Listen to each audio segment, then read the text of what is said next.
Welcome to Beekeeping Today podcast and our celebration of Pollinator Week. Beekeeping Today podcast, presented by Bee Culture Magazine, is your source for beekeeping news, information, and entertainment. I'm Jeff Ott. I'm Kim Flottam. And I'm Kirsten Traynor. Today's sponsor is Global Patties. They're a family-operated business that manufactures protein supplement patties for honeybees. It's a good time to think about honeybee nutrition.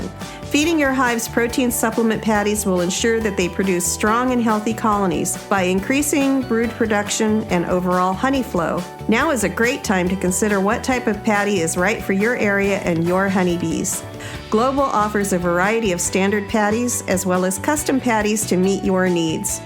No matter where you are, Global is ready to serve you out of their manufacturing plants in Airdrie, Alberta, and in Butte, Montana, or from distribution depots across the continent. Visit them today at www.globalpatties.com. And we want to thank Bee Culture Magazine for continuing their presenting sponsorship of this podcast. Bee Culture has been the magazine for American beekeeping since 1873. Subscribe to Bee Culture today, and while you're there, check out Bee Culture's Beekeeping Your First 3 Years, a quarterly magazine for beginning beekeepers. Additionally, we want to thank Better Bee for sponsoring our Pollinator Week series of podcasts. Better Bee, beekeepers serving beekeepers at www.betterbee.com. We also want to thank 2 Million Blossoms, the sponsor of this episode. 2 Million Blossoms is a quarterly magazine dedicated to protecting all pollinator insects, both wild and managed, before they disappear. Learn more on our Season 2, Episode 9 with editor and our guest co-host Kirsten Traynor, and from visiting www.2millionblossoms.com, and that is with the number 2. Welcome to our last Pollinator Week series of special shows. Yesterday we talked with Bee Friendly Farming's director, Ron Bittner. Today we have with us Kirsten, who sat down recently with Dave Goulson to talk about the pollinator gardens and pollinators. Is that right, Kirsten? Yes, that's exactly right. Dave Goulson is a fascinating professor at the University of Sussex in the UK, and he has written one of my absolute all-time favorite books on bees, not on honeybees, but on bumblebees, called A Sting in the Tail. That's appropriate for the. I can remember. I've only been stung once by a bumblebee when I was a little kid, and boy, that's smart. Oh yes, They have a bite. Well, it would be good to listen to him, what he has to say today. We did an article for you. Both he and I did an article for you in a recent issue of 2 Million Blossoms on. I looked at mechanical and man-assisted pollination, and he was looking at everything else on pollination, insect, and that they didn't need it. So it'll be good to listen to him. yes. That was a lovely article series with the pros and cons of robotic pollination. Before we get going, I just want to mention the Pollinators movie, as we've mentioned all week. The friend of the podcast, Peter Nelson, his movie, The Pollinators, is now available on all downloading and digital streaming services. The Pollinators is a beautiful movie about the pollinators and the ground, and talking to scientists and farmers and beekeepers, including those you've heard on this podcast, including John Miller and Jonathan Lundgren.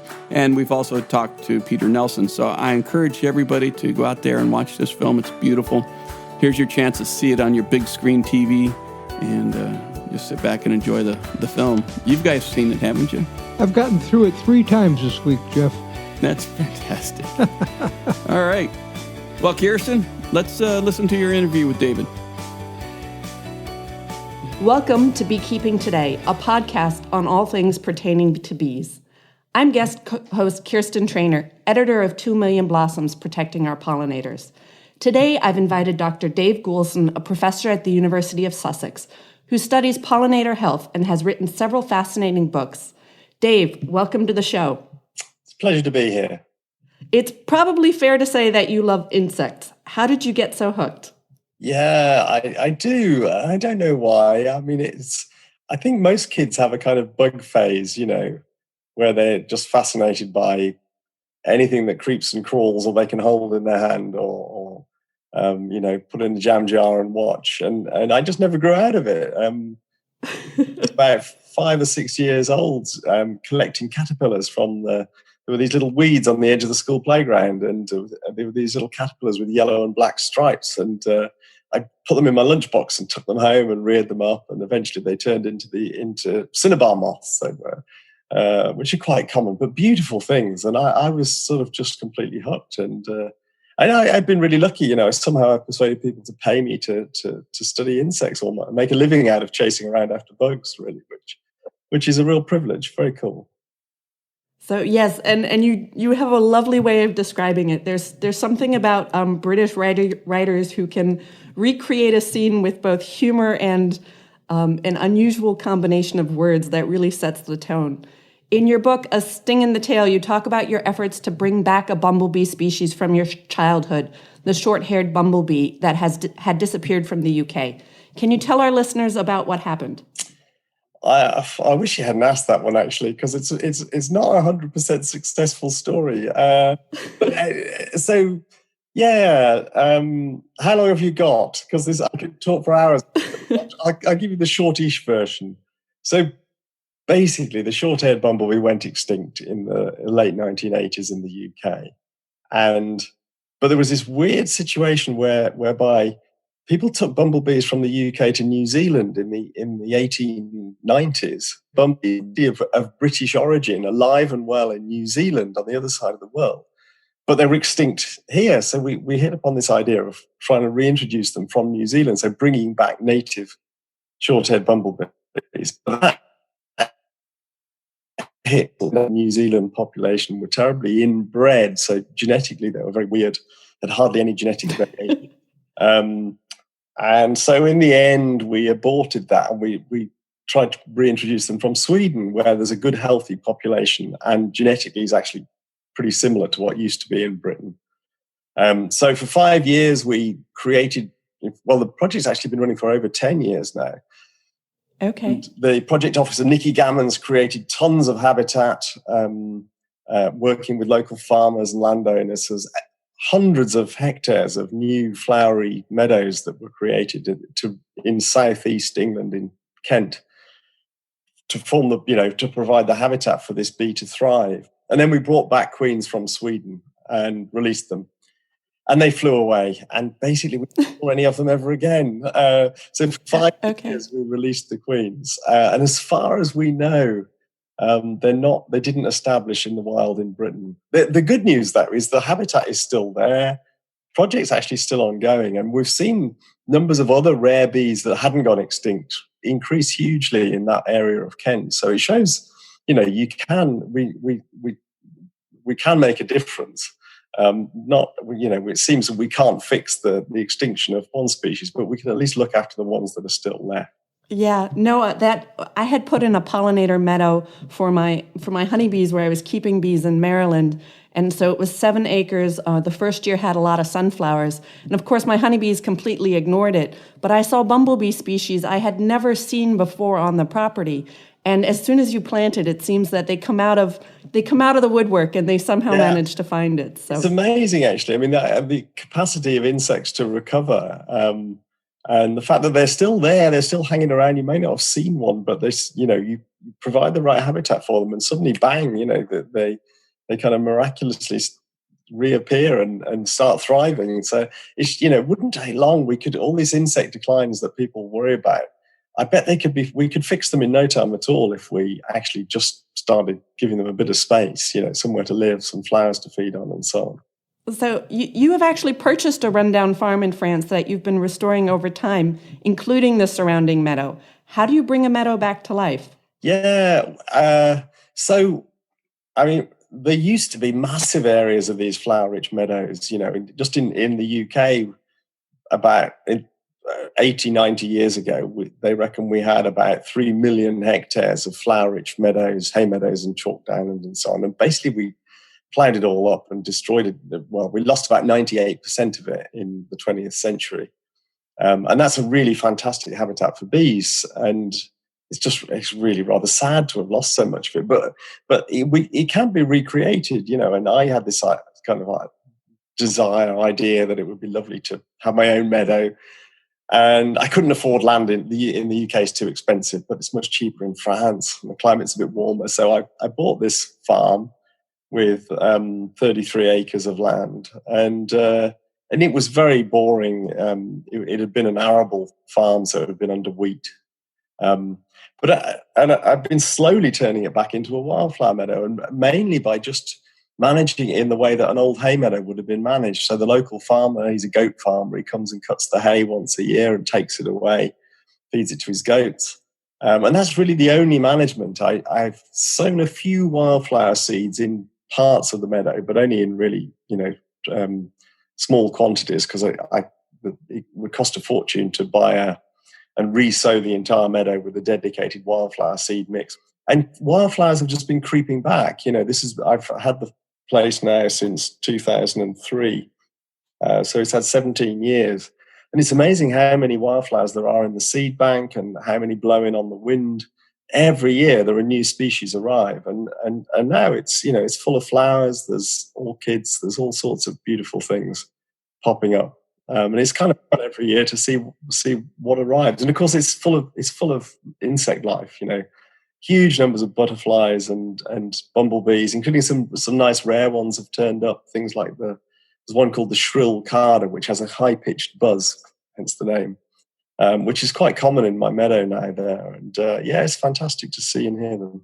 Oh, fascinating! Are you actually documenting the different species that are showing up, or you just happen to notice? Yeah, I do a kind of survey every year of the flora of the meadow. So I'm trying to kind of quantify how it changes, and maybe we'll one day publish a scientific paper on it.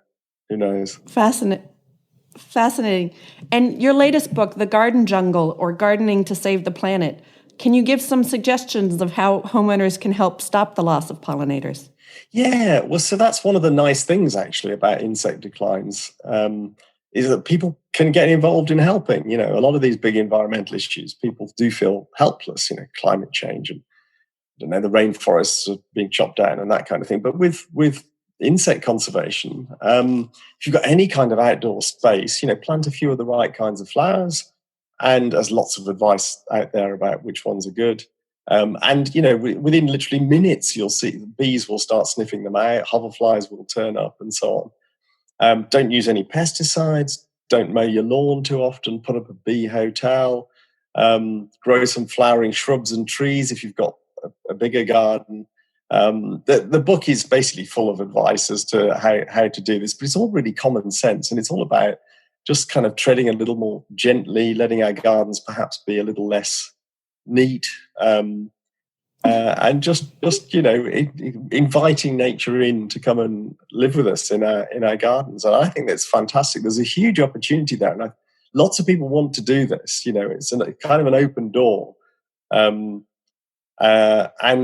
just in the UK, there are nearly 500,000 hectares of gardens. Imagine they're all full of bee-friendly flowers. That's a bigger area than all the nature reserves in the UK. And if on top of that, we could persuade the local authorities, the local councils to manage parks in bee-friendly ways, to have big wildflower meadow areas and that kind of thing. And the road verges and the roundabouts and the railway cuttings and the cemeteries and all these other green spaces, if we could kind of, fill them all with wildflowers, I think it'd be just absolutely brilliant. Not just in encouraging the pollinators, but in kind of reconnecting people with nature.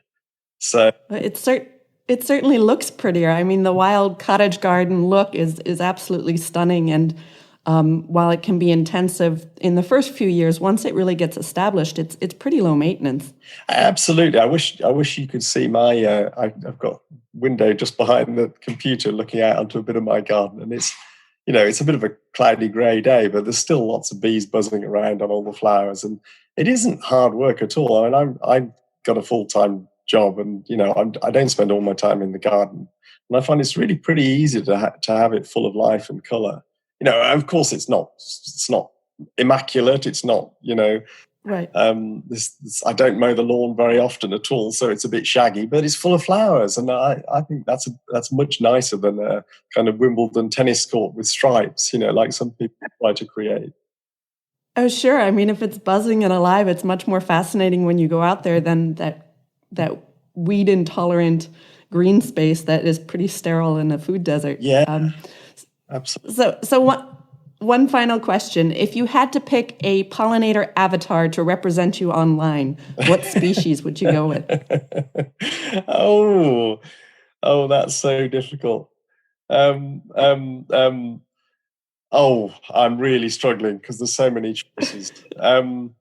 I'd maybe go with the hairy-footed flower bee. That is one. I don't know why. I haven't got hairy feet. But it's a beautiful little, well, quite big solitary bee that buzzes around my garden in the spring. And the males have these big hairy feet that they when they're mating, they stroke the face of the female with their hairy feet, and she seems to enjoy it. And anyway, I've always thought they were rather beautiful and cool, so I'd go for one of those. I'm going to have to Google that one. I'm not familiar with it, but it sounds hilariously funny. So they're very sweet. Thank you so much for your time. I really appreciate you taking some time out of your busy day, and I hope you have much continued success with your research.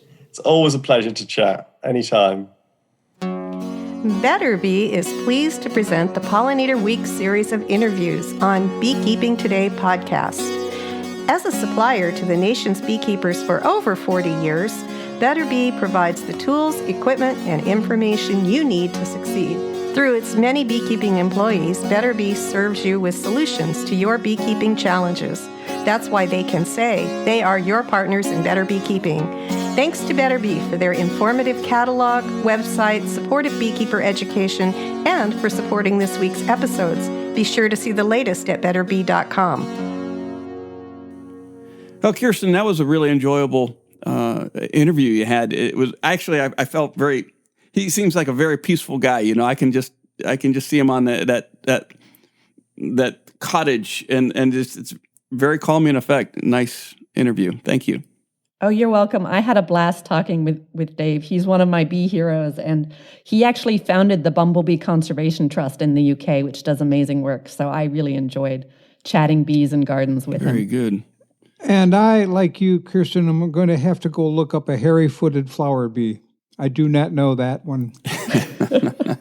I have to look that one up. It'll probably come up pretty fast under Google now that it's probably a recent search in the last couple days, just in the last little bit. So, boy, this wraps up a long week, but a fun week at Pollinator Week 2020. And we've had some good shows. What do we have looking forward, Kim? Well, we've got some good stuff coming up too, Jeff. In the next few weeks, we got Jay Evans. We got Sam Ramsey back, who's going to be talking not about fat bodies, but about something totally different, about that other mite in Asia. So he's going to be talking Tropolalaps. Yep. And Dave Wick with his program out in Montana. So it's going to be a good summer.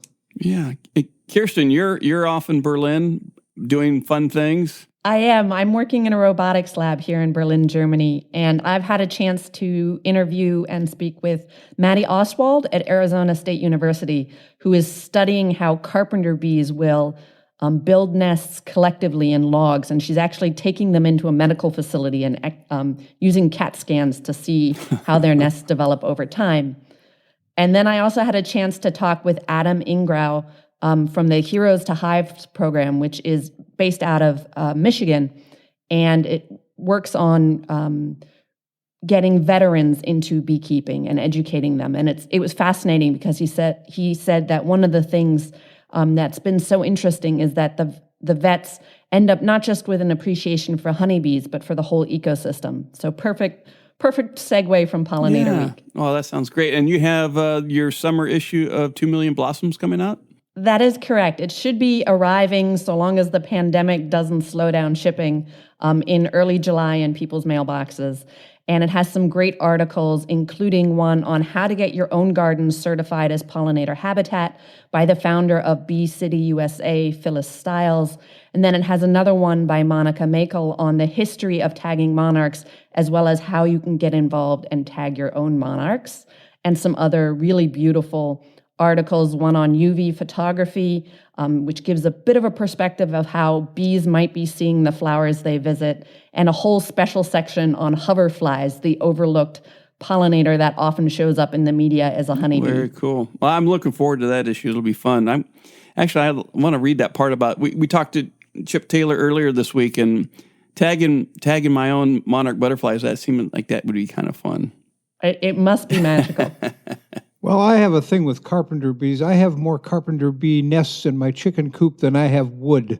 So maybe I can learn something about them. Are you saying your chicken coop is nothing but carpenter bees holding hands, holding it up? Pretty much. You don't want to do anything to them, but I'm trying to dissuade them or persuade them to go elsewhere. I'm not having any luck, but I look forward to that, Kirsten. The best way to keep them out is with paint before they get in. So if you paint your surfaces really well and keep up with your paint work, they tend to leave it alone. Okay. It's all that bare wood in your chicken coop. Yep. Well, that about wraps it all up for this show and for this Pollinator Week series of special episodes. Before we go, I want to encourage our listeners to rate us 5 stars on Apple Podcasts or wherever you download or stream the show. Your vote helps other beekeepers find us quicker. We want to thank our Pollinator Week sponsor, Better Bee, for sponsoring this week's specials. You can find them at www.betterbee.com. As always, we thank Bee Culture, the magazine for American beekeeping, for their continued sponsorship of Beekeeping Today podcast, especially as we head off into our 3rd season. We want to thank our regular episode sponsor, Global Patties. Check them out at www.globalpatties.com. And finally, we want to thank you, the Beekeeping Today podcast listener, for joining us on this show. Feel free to send us questions and comments at questions@beekeepingtodaypodcast.com, and we'd love to hear from you. Anything else we should mention before we sign off, Kim, Kirsten? Well, 2 things I want to mention, Jeff. One is, in the show notes, we'll have how to get in touch with Kirsten's magazine and her group, and Dave Goulson's group in the UK. And I need a rest, Jeff. It's been a long week.